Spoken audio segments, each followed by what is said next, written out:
దేవుడి మాట రాసినవారు doctor M Harikishan. చదువుతున్నవారు భాష.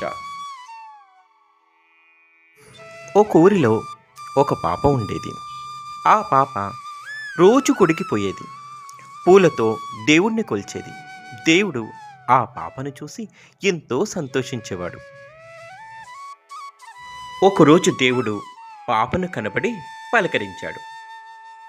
ఆ రోజు నుండే ఆ పాప గుడికి పోయి విలువగానే కనపడేవాడు. పాపతో బాగా ఆటలాడేవాడు. మంచి మంచి పాటలు పాడేవాడు. ఒకరోజు ఆ పాప దేవుడి కోసం మామిడి పళ్ళను తీసుకుని గుడికి పోసాగింది. దారిలో ఒక ముసలావిడ తిండి లేక కింద పడి మూలుగుతూ కనిపించింది.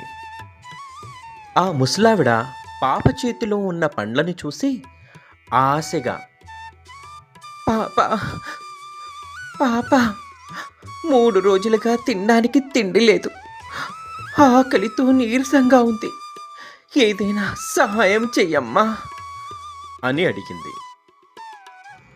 కానీ ఆ పాప, ఈ పళ్ళు దేవుడి కోసం, నీ కోసం కాదు అంటూ అలాగే ముందుకు పోయింది. ఆ పాప గుడికి పోయి మామూలుగానే దేవా అని పిలిచింది. కానీ దేవుడు రాలేదు. ఏమైంది, ఎందుకు రావటం లేదు అనే బాధతో ఆ పాప మరలా మరలా పిలిచింది, దేవా దేవా దేవా. కానీ ఎంత పిలిచినా దేవుడు రాలేదు. దాంతో ఆ పాప దేవా అని ఏడవసాగింది. పాప బాధపడుతుంటే దేవుడు చూడలేకపోయాడు.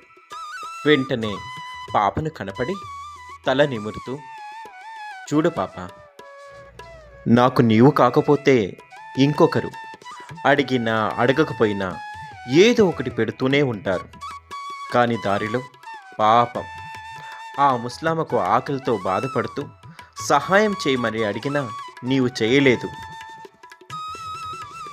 అందుకే చాలా బాధ వేసి నీ ముందుకు రాలేదు. పేదవారికి చేతనైనంత సహాయం చేయాలి.